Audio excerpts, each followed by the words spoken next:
when the service falls silent. In the dark, I become the signal. I wear the crown in the chaos, I don't bow, I don't break. Midnight fire in my veins, every move that I make. Raid boss energy, stepping out of the shade. 18 plus in the realm, where the legends get made. I'm the demon on the stream, hear the thunder when I speak. Every key that I push, yeah, the ceiling starts to leak. No mercy in the grind. YouTube, it's your boy Bowwjack here. We're back with another video. This time we're going to be reacting to some nerfs that are coming into phase 1 of Mythic L'ura with the Hall of Fame closing today. We're going to go over this article and see what everything they have done.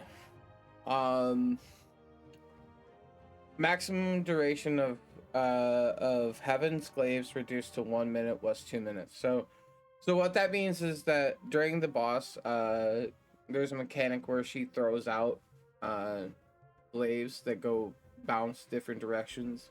What this means is that on Mythic difficulty, instead of it lasting 2 minutes, where the glaives are kind of still bouncing throughout the room, they're gonna despawn after about a minute. So that's a big change, because a lot of the wipes that you'll see early on in progression for this boss on Mythic are going to be because of the group getting used to the bad bounces of glaives, that kind of thing. So that's a good change. Reduce the spread of midnight crystals on Mythic difficulty. I'm not really sure about the midnight crystals. I'm assuming that's the ads that need to be grouped up, CC'd, interrupted, killed. Star Splinter damage reduced on by 20% on Mythic difficulty. Not sure what Star Splinter is. Haven't done this boss on Mythic. If that's a Mythic mechanic, I've only done it on like normal and like a few pulls on heroic. So truthfully, this is from a tank perspective, so I really don't know about this mechanic. I'm not sure if this is a big change or not. I would imagine, since it's reducing that damage by 20%, it is going to definitely make it much more survivable. Seems like they're kind of reducing the number of pulls needed for this boss from anywhere from like the 400s to like the 200 to 300 range. And critically damage reduced by 20. So the boss is going to do less critical damage, critical strike damage. That's a good change too.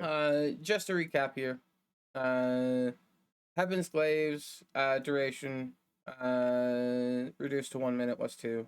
That's a big change. Like I said, a lot of the wipes that happen during on this boss is like bad bounces to glaives. 1 or 2 people getting hit. I'm pretty sure that the midnight crystals are the ads that need to be killed, so that's a good change. That means that you're not going to need nearly like you're not going to have stacked DKs, which was the problem for that fight. Like I said, I'm not sure on the change to the initial damage of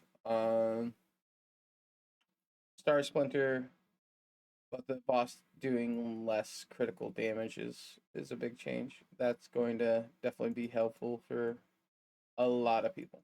So Tomra says radiance damage reduced, but so he wants this boss to be a joke so that he can just push it over in phase 1. He's unironically correct, based Tomras. I mean, starting to believe that Tomras is somebody. Starting to believe. How is it too little too late? Hall of Fame is literally closing tomorrow at reset. They always do Nerfs post HOF. Now, stop complaining, please. Dodge glaives. I mean, if you can dodge a ball, you can dodge a glaive. If you can dodge a wrench, you can dodge a glaive. Just saying. Breaking out those dodgeball references. How is Thomas responding within 1 minute? Is he GPT? Just a dedicated user. The dude has a website achievement for consistent visits throughout the year without missing a day. He must have a have had a webhook set up for notifications. Yeah. Crazy, right? Crazy that you can just set up a webhook with Discord and get those notifications. Huh. Huh. I feel like we forget that Discord's a thing, huh? Boosting is solved by adding mythic level solo content, by the way. What? What? No, it's not. No, it's not. Boosting is not solved by adding mythic level solo content. Adding mythic solo level content or mythic level solo content is literally going to make boosting worse. You literally just pay somebody to give you some gear, and then you go do the mythic solo stuff, or you pay somebody to level your character from 10 to 90. Gold. Nah. Still, just gonna say that boosting is not solved by adding mythic level solo content. In fact, it makes it worse. Makes it worse. Change my mind. You can't. And that's my hot take on this video. Boosting will always exist in some form. Either it's profession kits to boost your professions to max without having to, farm, that kind of thing. Leveling characters, power leveling, that kind of thing.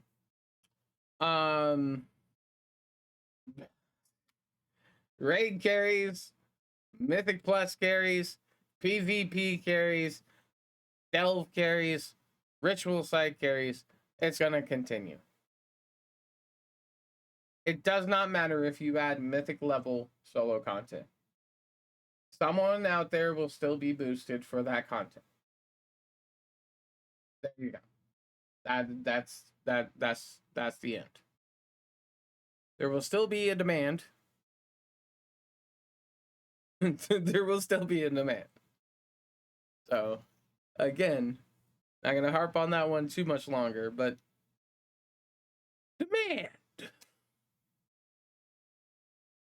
In fact, like I said, would make the demand go. Because there are certain players that may not want to do that content or may not be good at doing that content. Brain. Smart. Memes aside, as someone a few good pulls into the boss, these nerfs, one of the main challenges with P1 was dealing with other mechanics during glaive bullet hell.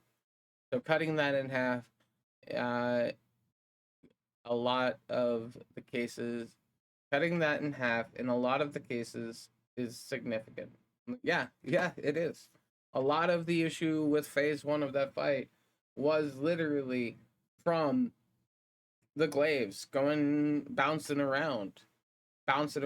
You have the big beam that goes either clockwise or clockwise or counterclockwise. That way. NASCAR or reverse NASCAR? There we go. NASCAR or reverse NASCAR? So yeah, absolutely. You have glaives that you have to dodge during the big beams. You have glaives that you have to dodge during the memory game. You have glaives that you have to dodge pretty much throughout phase 1, and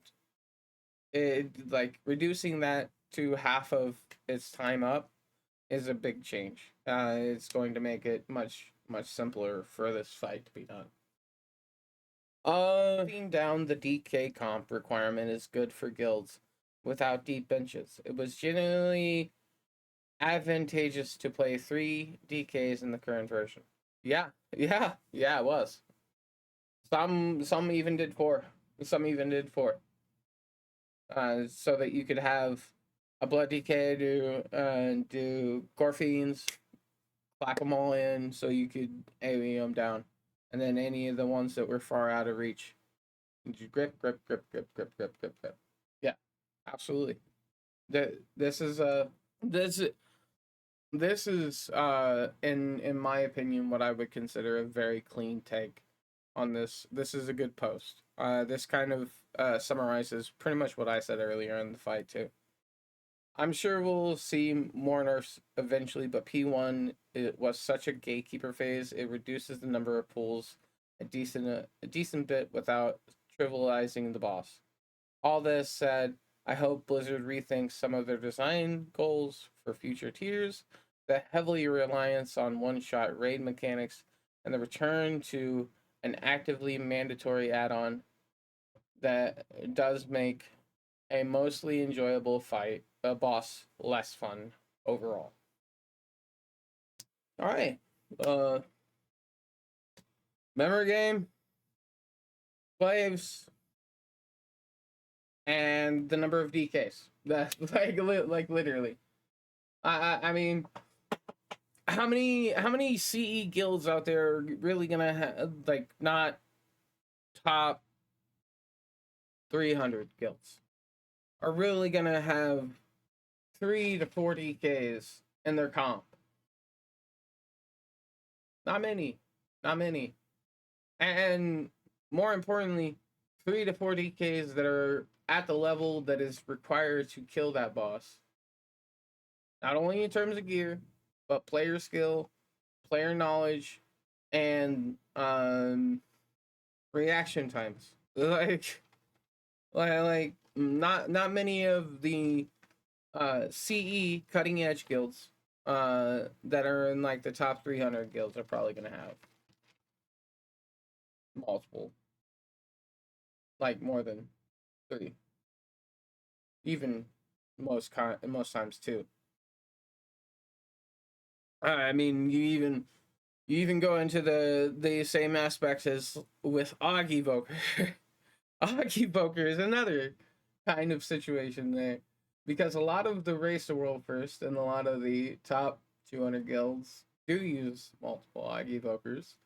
So again, that kind of comes into the question of what you're gonna do as far as these other guilds that are trying to get this achievement for comp. And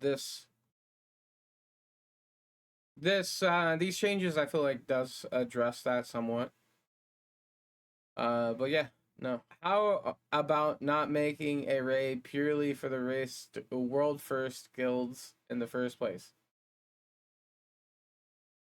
Well, I knew it was gonna be said on this post.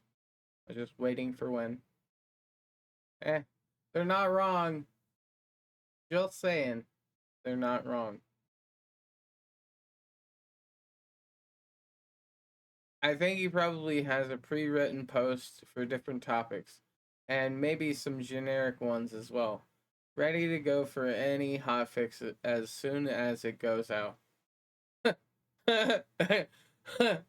So this thread has just been devolved into, instead of talking about the actual article, it's been talking about Tomris. Shaking the floor. 808 shaking the floor. 808 overlord slipping in clean. Every room freeze when I'm seen. Every move sharp, every vision extreme. Built from a dream. Pressure turned me savage inside. Every setback amplified. Every rival terrified. When I arrive, I don't slow down for the weak. Every night another peak. Every enemy obsolete when we meet. Every beat hit like collapse. Every move become attack. Every rival fading black. No comeback. Bass shaking through